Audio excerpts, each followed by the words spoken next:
Hey you guys, so I don't know what I want to film yet today, so I'm just going to quickly tweet out and see what you guys kind of have to say and what you guys want to see. Okay, I'm getting a lot of requests for spring makeup. Who is Zane? Who the fuck is Zane? Oh god, I'm getting into a Twitter fight. Oh god, apparently it's a One Direction thing. Everyone is tripping. I was in the wrong, apparently, because I didn't know the affairs of One Direction. I'm pretty sure that I thought One Direction was the Backstreet Boys for a solid 2 years, making a comeback. And I am now learning the error of my ways. Everyone's mad at me. Anyway, I'm thinking let's do a cream contour video. I got the cream contour kits from Anastasia lately, or recently I guess is a better way to word that. Anyways, so let's do that. Okay, so first of all, when you're going to be doing cream contouring, it can feel quite a bit heavier on the skin than powder probably would. So first and foremost, I would recommend just washing your face, exfoliating, making sure that you have no kind of flakiness or dry skin, and then moisturizing like a motherfucker. After that, I normally apply foundation in kind of a thin layer and my concealer if I want to.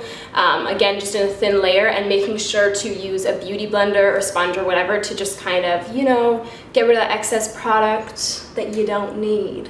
So from there, I typically apply my highlight first instead of applying my highlight and my contour at the same time, which I know a lot of people on Instagram typically show that when they're working on clients or whatever. I feel like that is a way harder way to do it, and it's not as simplified or easy to do, so this is just what I do, and yeah, I'll walk you guys through it. So what I'm going to do is I'm going to take my I'm just going to take these two shades and mix them together and put them on my face. So just going to dip into those quickly, and I'm using kind of like a larger concealer brush for this, and then I'm going to get a mirror. And I'm basically just going to apply that underneath my eyes and on top of my cheekbones in kind of, you know, the typical V shape. So I'm just going to apply that there. I don't want to bring it down too far because I just don't really like the look of that.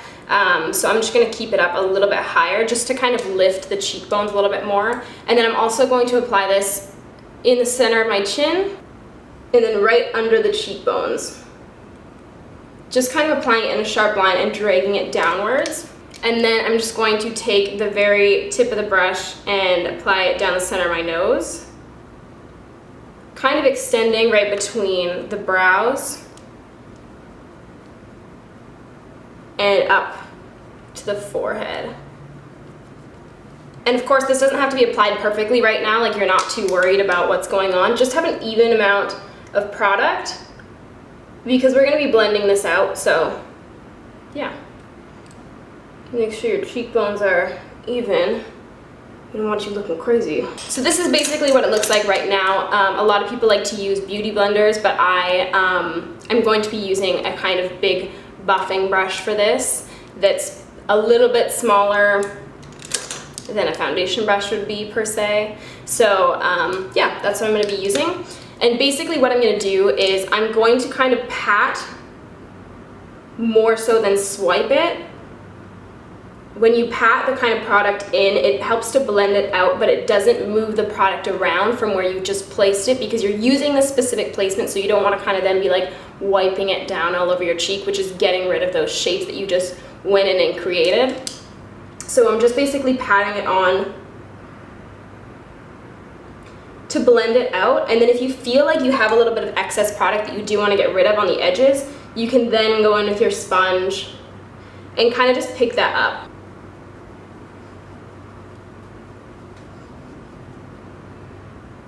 The thing that I like about the Anastasia contour kit is that it doesn't feel super thick on your skin. It just kind of feels like a super thin layer, and it also goes nicely over top of foundation and concealer, so that you can go in, conceal, do your foundation, everything like that, and then apply your contour and highlight over top as like thick or thin as you want it to be.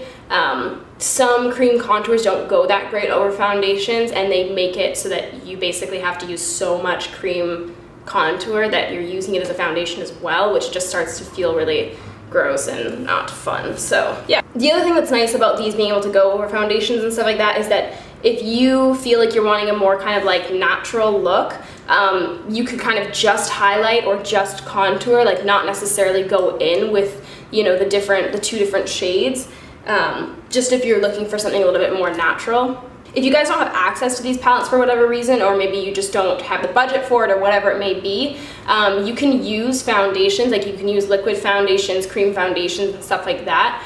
Typically for more natural highlighting and contouring, you want to do kind of like 2 to 3 shades lighter for highlight, 2 to 3 shades darker for contour than your natural skin tone. So that is how my skin looks with the highlight blended out. Now I'm gonna go ahead and apply the contour. So I'm just gonna take a slightly smaller concealer brush for this, just like an average size concealer brush. And I'm gonna grab the darkest shade from the palette, which is right here. If you want a little bit more of a natural color, or if you have like a bit fairer skin, you can kind of go for that shade, so it's not so intense. Camping's intense. So I'm just applying it first on the sides of my temple, and then once I kind of have less product on my brush, I'm moving towards the top of my forehead.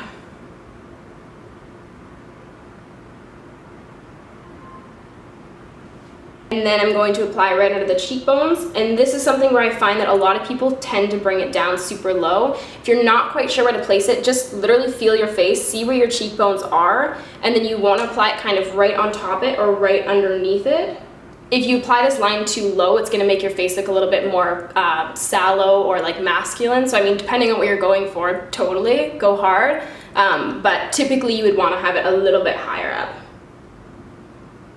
And I'm just going to kind of start to flick that line upwards. And I don't like to bring this line down too low. I know there's a lot of contour maps that bring it down right to the mouth, but I think that that looks pretty intense, and personally I don't like it, but again, whatever you into, girl. So I'm just gonna take a slightly lighter shade to contour my nose. I don't really like contouring my nose, but I'm gonna do it today. So I'm just going down the sides and keeping it a pretty thin line, and then at the bottom here, and then you're just gonna kind of bring it up into the brow bone there once you have less product on your brush, same thing as we did up here. And then some people like to apply it along their jawline, but I typically don't do that. This is pretty much as far as I go in terms of contouring. So now what I'm gonna do, same thing, is I'm just going to take my little brush that I used earlier, and I'm gonna kind of use more of a sweeping movement for that. But I have my movements really controlled. Like I'm not like, you know, working it in there. I'm just basically keeping them controlled movements and blending more upwards than anything. Again, you don't want to blend that downwards because that's not going to help to lift the cheekbone at all. So basically blending upwards in kind of circular movements just to start to blend that in a little bit. And then just using my little beauty blender to buff out any harsh edges there. And I'm just gonna blend that right into my hairline because I don't want it to look like I kind of have this weird halo effect going on. And then I'm gonna take a little bit of a smaller brush to blend out this nose contour. And this is where you're gonna wanna have really kind of controlled movements. We're just blending out the edges of this, but it's important to have that kind of nose contour really blended properly because otherwise it's gonna look really crazy really fast. So I'm just picking up my excess product there. I definitely prefer to use a little bit of a cooler contour color than this for my nose, just because it mimics natural shadow a lot better than the warm tones will. So the thing that's kind of nice about cream contour is that depending on what kind of shape you use and what colors you use, like if they're not super dramatically way darker than your skin tone kind of thing, it can end up looking quite a bit more natural than a powder highlight would and a lot less harsh. It's just a really, really pretty finish, and again, it's dewy, so I'm about that life. So you can just apply your translucent setting powder after you apply your blush and whatever else you want, or you can go over this with a cream, or you can go over this with a powder contour as well if you do want kind of more of an intense look, and you can do that to set it as well. So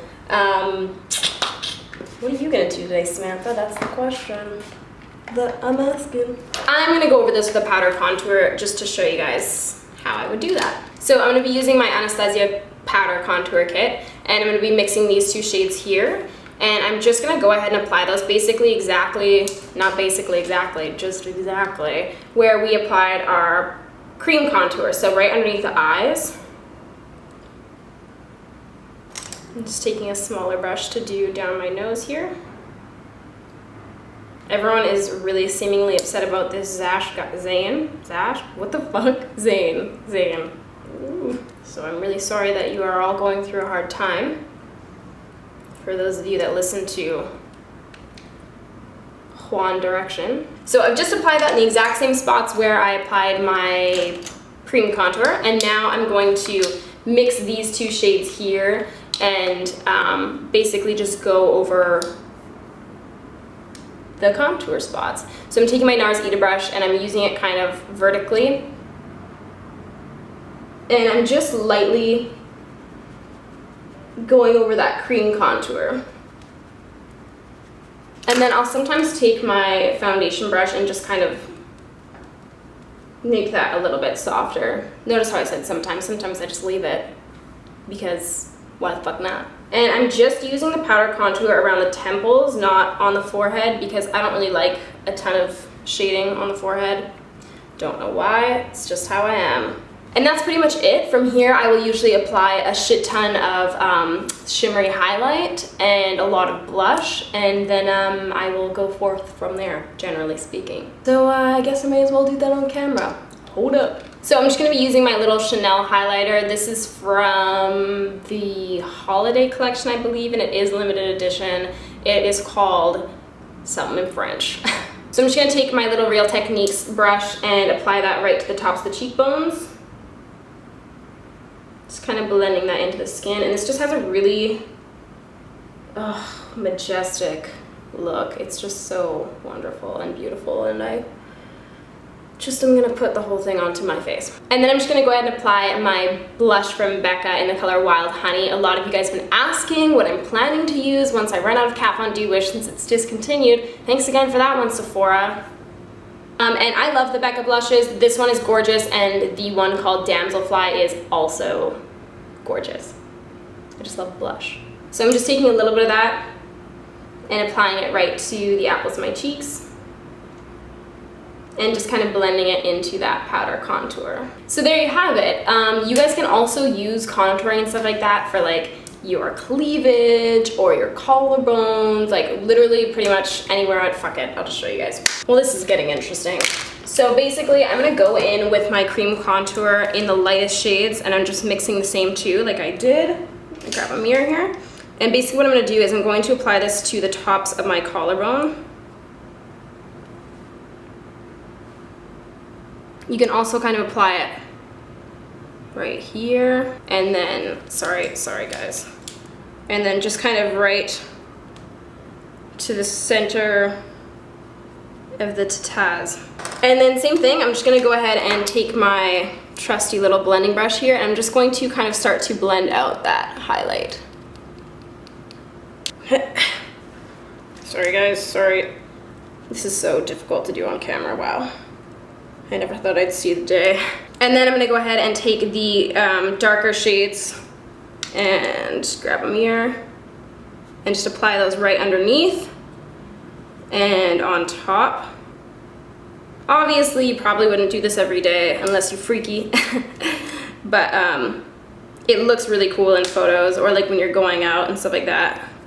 And then I'm just basically going to apply the darker color around the tataz, making sure they're even. You don't want to look like you have a botched boob job or anything like that. Again, just kind of blending that out. This is way easier to do in a larger mirror. And you can kind of blend that one down a little bit.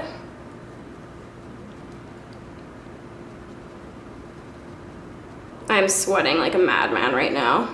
And then just basically blending that out. You want this to be really blended. Like, you do not want any harsh lines being like, oh hey, I tried to contour my tataz and it didn't work out for me, so now I have these crazy lines. That's not what you want people to think about you.